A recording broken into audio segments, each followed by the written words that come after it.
Hi, welcome to Watcher DM. I'm Gabriel. Today I am going to do a flip through and review of The Cleaning of Prison Station Echo by Dave Kenny of Magnum Galaxy Games, with art by Evlyn Moreau. I think there was also a writing credit to Heg Morrison, editing and development by Matthew Kay, maps by Guy Pradell. Tell me in the comments. Sensitivity reading by Pam Punzalan. Probably misspelled that too. Layout and design by Eric Hill. And additional writing by Joel Hines. That's a pretty star-studded little adventure here from the minds at Magnum Galaxy Games for Mothership First Edition. As always with these Mothership adventures, on the back you can find a nice, usable table of stuff you find throughout the adventure. So they've kind of consolidated some of the adventure tables for what you can find in the adventure on there. Wow, repeated adventure. Too many words. Too many times I've said the same word. I love the inside covers here are used for the maps. Not perfect, like in that the zine does create a bit of a fold here. Also, I think I might have gotten this copy from Dave himself from like a garage stash. So I think one of the staples is like rusted out. I'll replace it. Yeah, you can see these are rusted, kind of busted apart. So I'm gonna clean that up, do a little restoration here. But the maps are super cool. They're super evocative and very, very fun. There's a couple of things here that were a little hard to kind of internalize. That's more of a me problem than a module problem. Just in terms of kind of categorically being, okay, there's, these are kind of the locations within this. So there's like 3 locations within this. But ultimately I liked how these kind of worked to set the tone for what was in a place. And actually using the digital assets, I was able to generate kind of a Foundry thing that had a player-facing map, and I was able to kind of set up these little places that they could go and explore. So pretty cool. Also, I love this that they provide the atmosphere, equatorial radius, the gravity, and the rotation time information. Not enough Mothership modules are giving you the deets, the scientific deets on the planets you're in. The table of contents, I'm not going to go over because we're going to go through it. There's a flip through review, so we're going to go over the whole thing. Welcome to Karnath. Now, Karnath is a planet, but it's really Karnath Prime. Karnath is a system, so it is a star system, and its main planet, its kind of primary planet, is a mining backwater at the edge of rim space. So it's mine scarred. It has a methane atmosphere, if I remember correctly. And so it's got kind of an oppressed population to it. It can be honestly a fun place to dig around and do some cool stuff. I could also see maybe putting the desert moon of Karth as a moon of Karnath, since Karnath has so many asteroidal or moon bodies nearby. There are 3 kind of main corporations, a trio of corporations. In fact, I think they are called something. It's like the... let's see here. Yeah, the Corpo Triad is the name of the kind of oligarchy here.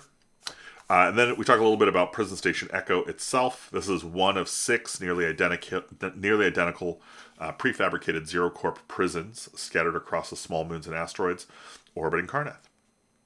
Echo was once the jewel of the XeroCorp prison empire, a showroom of XeroCorp's humanism and state-of-the-art rehabilitative strategies outside the core systems. And the big innovation here, of course, is AI. It's an AI-run prison station. Unfortunately, bigger and better prisons have taken Echo's place, and so it's kind of falling apart, and has become a place where seedy things are going on in the back rooms, because profits must be made. So you get your factions here, which is kind of the two factions, XeroCorp and Kulikov Mining Corporation, or Mining Cooperative, which is like a union, or it's a co-op, but they kind of operate as a union. And yeah, they have no escape prisons and secret military R&D facilities. It's kind of their thing. Corporate power structure runs on a survival of the fittest mentality. Executives battle for profits and reputation. This leads to don't ask, don't tell situations between departments where failure means death if it interferes with XeroCorp's public image. Scapegoats, dummy operations, and plausible deniability are the default. I love this. It like really sets you up for like, okay, this is how I can run basically every schmo from XeroCorp as kind of, weaponized self-interest becomes incompetence, becomes dangerous megalomania. Like, it gets pretty far, pretty fast. Compound X187 is the compound that is being experimentally worked on in the basement laboratory of the titular prison. And they're taking prisoners and they're stuffing them into tanks and they're giving them this X187 stuff. It's like a RNA structure converter for the DNA of its host and like turns them into some kind of weird glowing super soldier monster thing. It's pretty great. The exposure conditions and kind of what the onset is of the effect of the disease, we'll call it, or the compound, is interesting. It's unique. And then it was Kulikov miners that found the compound. And the miners who came in contact with it suffered sudden bouts of violence and paranoia, along with rapid psychological change. A standard request for evac was sent, and happy to charge an exorbitant bill to Kulikov, XeroCorp answered. Echo Station being the closest based, Major Bradley led the team to assist and rescue. So Bradley went and scooped these guys, these miners, and then started immediately figuring out how to turn their tragedy into his profits, just like a good XeroCorp exec does. This right here is probably the standout innovation of this adventure module in that it provides a replacement table for the panic. So instead of making a normal panic roll, your PCs, once exposed to X187 hallucinogen or compound, will roll on this table, and if they fail their panic check, they'll get whatever the result is here, which is just a bunch of hallucinations and kind of madnesses that go on throughout the adventure. They're pretty fun. They're not, I would say, as deadly, although the 20 obviously is like the big deal. You become part of the horde, and we'll get to that in a minute. But there's some really fun stuff in here. There is also some really corny, kind of cheesy stuff. So like you should be ready for your PCs to kind of have a little ham bone with this one. Mr. Bad Dog, your cherished childhood toy, crawls onto your shoulder. It doesn't like your friends. It wants to see their insides. Make a sanity save or immediately attack your closest ally. So yeah, there's some good stuff on this table. It's a lot of fun. And also Cartoon Dog. Who doesn't love a Cartoon Dog? Game start. The job. As always from Dave Kenny, I think you get some amazing writing here. Actually, I cannot tell you who wrote what parts of this book, but Magnum Galaxy does some amazing writing. I've always loved the stuff that they've written. So you end up with some really evocative characters. Warden Jessica Lee works right out of the box. Head janitor Jacob Mulberry works right out of the box. It's really fun. You get the illustration of kind of a self-obsessed, sideways hat, goon bro janitor, which was great. You've got a D6 table of reasons to take the job.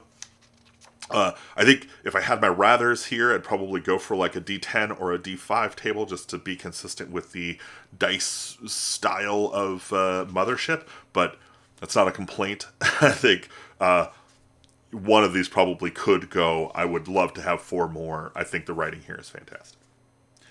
The important characteristics of this character, the cleaners arriving, and this Jacob character giving them the tour is that he kind of runs them down what's going on here. So he talks to them about Echo, the prison's voice-activated AI directory. He talks to them about the prison enjoyment ambassadors and that they are real dicks. He talks about the fire-repellent foam guns in the hallways that are unlockable with employee ID badges.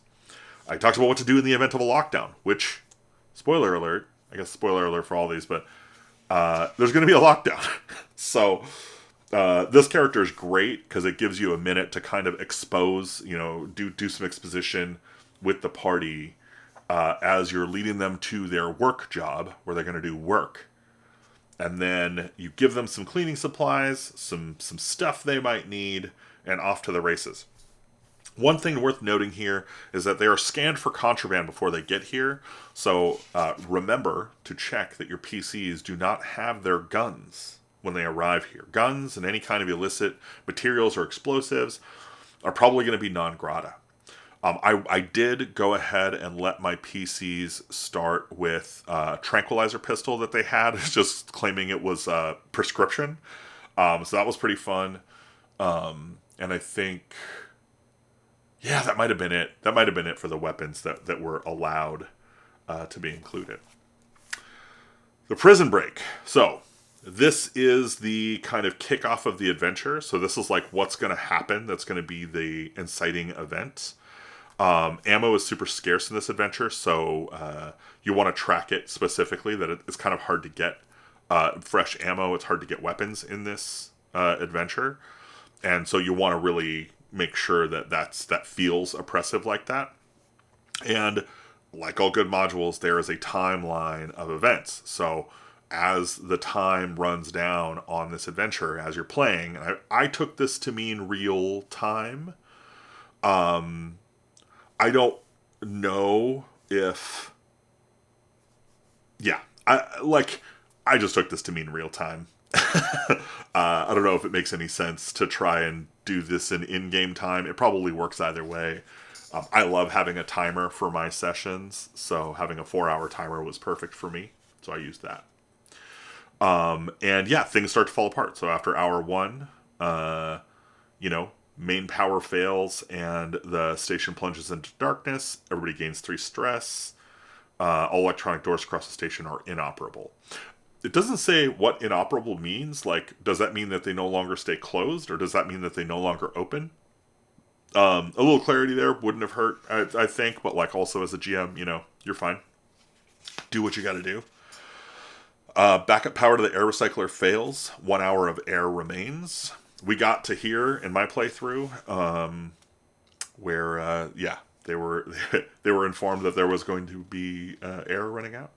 Air starts to run thin, so they start doing things with disadvantage, and then the cleaning crew shows up after hour 4 with 10 corporate soldiers in advanced battle dress with pulse rifles, move through the prison, killing anything they find. So yeah, the hunting crew shows up and does the real cleaning of Prison Station Echo. Really cool. The Station AI Echo. This is a really cool creation. This is a great character.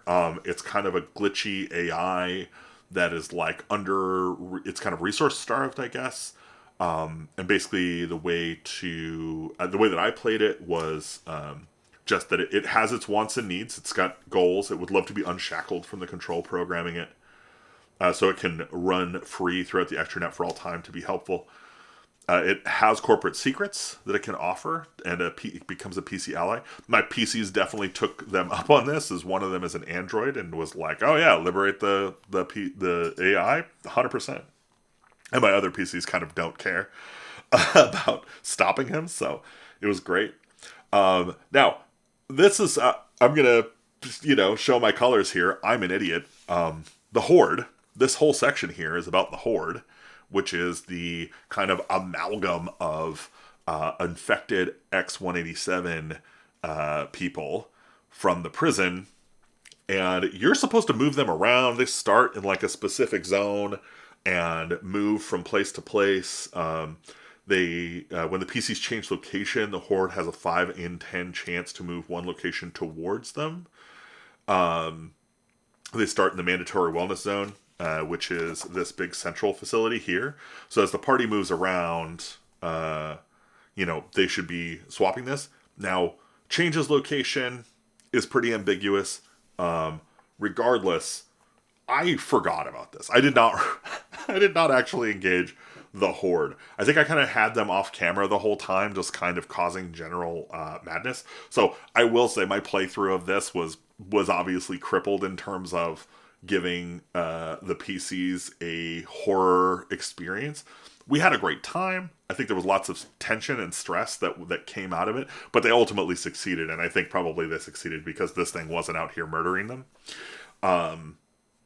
But you can't make an omelet without breaking some eggs. Sometimes you mess up, and honestly, I've got to say, it didn't suffer that much from the absence of this. I could see how this obviously would create an incredible tension, right? This obviously is the horror feature here, but even without it, I feel like the adventure had really great legs. It really worked very, very well as an adventure, even in spite of me taking one of the main threat mechanics off the board kind of by accident.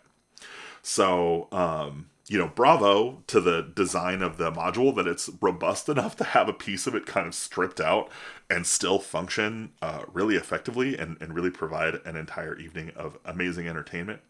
And we'll get to how that happened, because some clever design is hiding in here. Now, alternate start scenarios.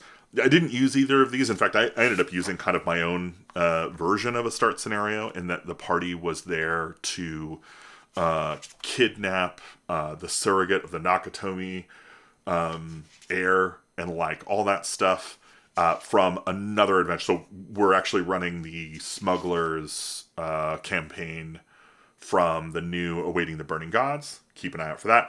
And one of the missions that they got from the smugglers that they kind of joined up with was to go and kidnap this surrogate. And so I put a false surrogate in the in Prison Station Echo to kind of draw attention and draw people who were trying to break him out. Anyway, so they went in to get this person. So I didn't end up using these, but the fact that they are here, where the party is prisoners, so you get prisoner backgrounds. This would also be a good place to use the convict character class from Waco Matrixo. Or you could even use the smuggler background from the new Awaiting, or the smuggler class. Sorry, I said background, I meant class. The smuggler class, or the even the acolyte class from Nirvana on Fire. You could get a couple of really good classes to be prisoners in this place from some of the existing published works from some of my favorite creators. But yeah, I love this little backgrounds table. It's a lot of fun. Where did they come from? What are they doing? And it just sets them up as being in the prison. Alternately, you have a test subject. So this means that they are part of that Kulikov employee batch that were kind of kidnapped by Major Bradley and are being experimented on. Meaning they're probably going to live less long, so they're going to be kind of exposed to 187 or X187 kind of earlier. And again, you get some great backgrounds and quirks here. X187 quirks. And they're pretty interesting. Like, Senior Foreman gets might plus 1d10 strength, but everything smells like your dad's leather boots. You hated those boots. You kept kicking me. Cool stuff. Really flavorful. Lots of fun. Then we get into the map. So this isn't a map. But we get into the location definitions. One thing I'm going to say is right at the gate, they put your kind of loot tables right here. So if the PCs are looking in a cell block, roll on this table, they find something. If they're looking on a guard's body, this is how they're going to find any kind of ammunition, weapons, anything like that. My party pretty much avoided both of these actions. They did not spend any time searching through cells. They didn't spend any time looting guard bodies. They pretty much knew where they were trying to go and went there. So I cannot speak to the effectiveness of these for doing what the module is intending, is that it's trying to create a scenario where the ammunition is scarce and you're finding cool, little bits of things. And it looks like that would work, but I can't really speak to how effectively it works since my party didn't do that. Then you start in asset holding A. This is where they're cleaning prior to things going off. And basically, yeah, lockdown happens. They get and they get to move. Once it's all kind of done, I think, let's see. Yeah, I guess the one interesting bit here.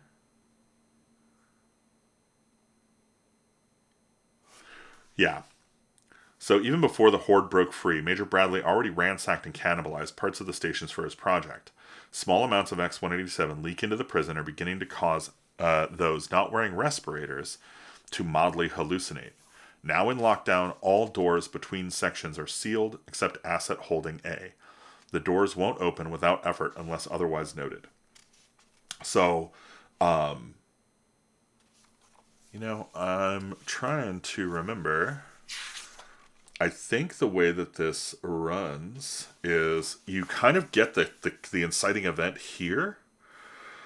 So he drops them off at holding A to start work. So he'll answer questions mostly about himself or cleaning supplies. He will pretty much ignore other questions, which is super fun to play. And then not long into an unremarkable shift, the loudspeakers crackle to life. AI Echo announces a lockdown, klaxons blare, and doors slam shut across the prison. Soon after, gunfire and screams come from the yard, then silence. The cell and hallway doors suddenly open.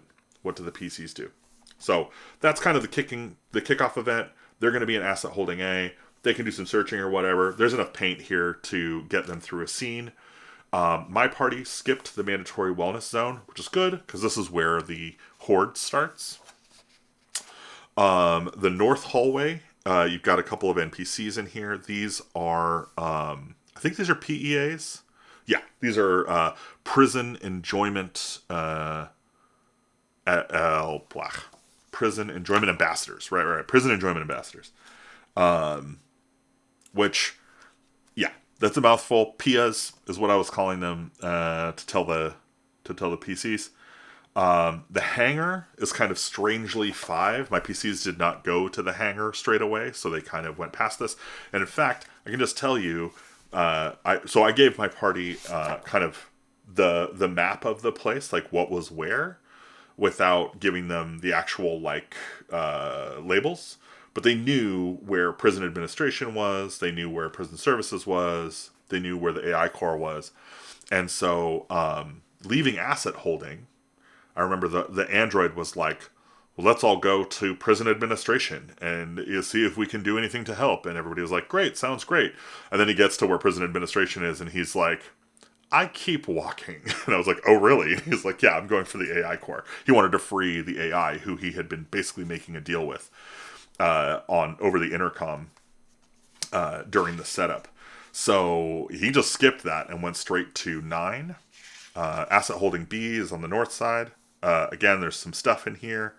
And then prison administration is, you got the warden's office. There's a bunch of cool stuff in here that my party did not engage with at all. I read it all. I have notes on it. It's a lot of fun. There's some amazing NPCs in here. I actually dragged some of these guys out into the hallway to have them interact with the PCs. Just so I was like, oh, they're so much fun. Yeah, didn't stop them. They kept going. So my party went directly to 9, the AI core. That's where they went. And they faced off with Bradley, who, it says right here, wants to get off the station alive. He tells the PCs a corporate cleaning crew is en route to purge the prison. He offers a deal: synthesize a dose of the cure for his X-187 contamination in the experimental lab downstairs before he dies or worse, and he will shield them from the mop-up operation and owe them a favor. Without his protection, there is no way XeroCorp is letting them out of there alive.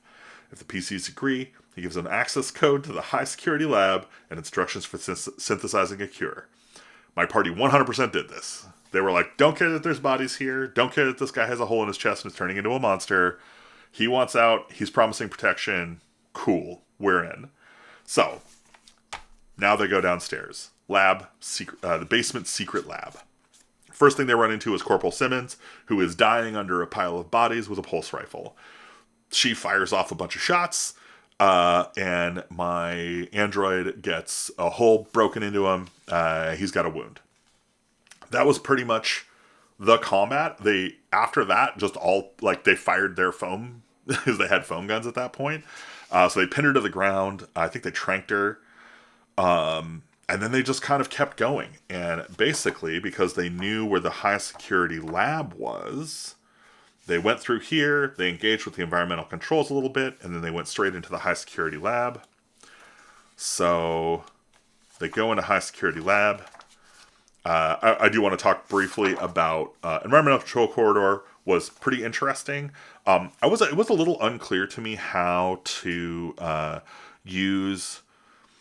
So, like, there's a certain assumptions being made about the power, I think, and the timing of all this, like how long it has taken the PCs to get here, that didn't necessarily match up with what was going on. It was fine, but I definitely felt like I was a little unsure what the condition of the environmental controls was. I played it as I felt I should, but it was one of those places where I felt like a little more support might be needed for a less experienced GM, or it might help somebody. Post-mortem processing, they never went into here, which is too bad because I thought this was one of the cooler rooms. There's lots of body horror here, lots of opportunities to just kind of throw some stress at the party and freak them out, and you got a fun NPC. My party got through this whole thing without using respirators, which was kind of insane. You get to subject processing. Again, this is more of kind of the same. And I think if we look at the map here, you'll see subject processing is actually out here. My party ended up here eventually, but they did not go here first. First, they went to 14, high security lab. There's a couple people in tanks being experimented on. And then there's Abil Chaya, Mark 1. She is the experiment gone right. She is the super soldier that has been created, and she is part of a hive mind collective of the horde. So she feels what they feel and can think and stuff. But she's like smart, and she wants to destroy XeroCorp. And she's willing to kind of team up with the PCs to make that happen. And so that is precisely what happened. The scientist in my party found her, was terrified briefly, and then was just like, how can I help you? And Abil was like, you and your friends will help me take this X-187 to the shuttle dock, and we will leave, and we will destroy XeroCorp. It was really cool. It was a lot of fun. While that's happening, the rest of the party is heading into 16, the new AI core, where the AI that he's been making a deal with the whole time is like, yeah, get me out of here. Take, I think it's like the memory core itself can be removed, 10k creds. So they took Echo with them and was able to reset the whole thing. And that meant the hangar was unlocked. All of the power systems came back on. The AI had control over the whole place. They never checked out the dormitory. And then they went up into the subject processing and up that into the hangar. I think there was like one or two more kind of incidents of like just some stuff going on, and they were breathing some stuff, and they had to carry a bunch of heavy stuff, and they were breathing an X-187. But at that point, they had synthesized some cures. They never went back for Bradley. And okay, so cool. That's pretty much how my stuff went down. They are going now. The next adventure for them is to go to XeroCorp on Karnath and execute on the crazy mission of the hybrid of the X-187 experiment. There's a few more things in the book. So one of the nicest things I think I really like how this is laid out is they have which NPCs are in which locations. So you can very easily refer to any of these locations and be good to go. Now, one thing I will say that is super confusing, or was super confusing to me, is that there's locations here like 04, North Hallway, and South Hallway, which is here, 3. and neither of them are represented on the map. It does not tell you where they are on the map. Now, it's obvious to anyone with eyes that these are the north hallways and these are the south hallways, but it actually would have helped to just have that confirmed as like, where do they start and end? But whatever. Having the NPCs with their stat blocks right there and what room they're in, pretty useful. Good design. Then you get a nice little sandbox for how to run the Carnath part of things. So I'm going to be using some of this for next Saturday's adventure, where they're going to be doing this job. Here's the spread on XeroCorp, how to run it, what the buildings are, what some people are that want some stuff, and stats for a security guard, which is great.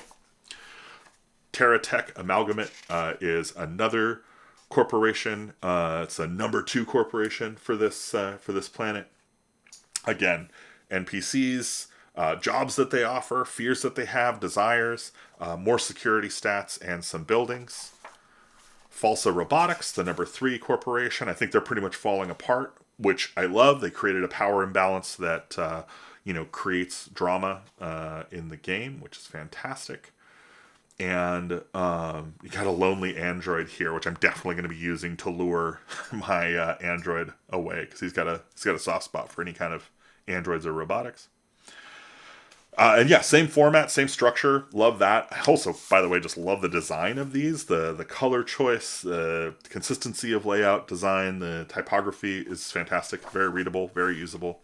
The Daughters of Methane are a cult that are living on Carnath. These guys are great. Absolutely super fun. They're 100% going to be the ones helping the party get into the Carnath XeroCorp facility and planting the X-187.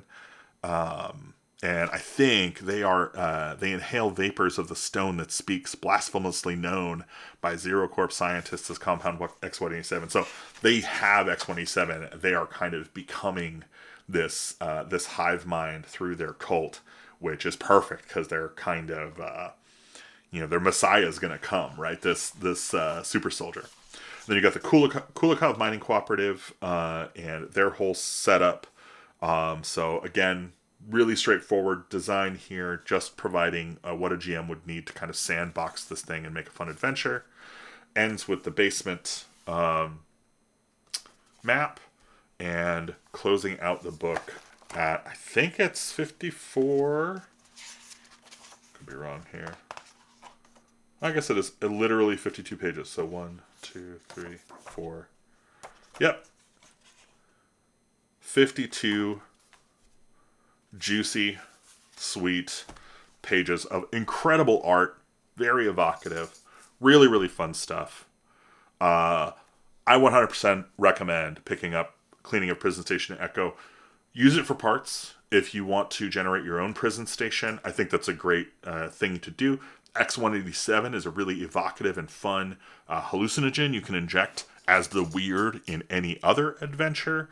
There's some great personalities in here. The art in here is fantastic. The maps are highly reusable. Everything about this product speaks to care. It cares about you as a DM having tools you would need to run a fantastic evening of Mothership for your friends. So, I don't know if I can give higher praise than that.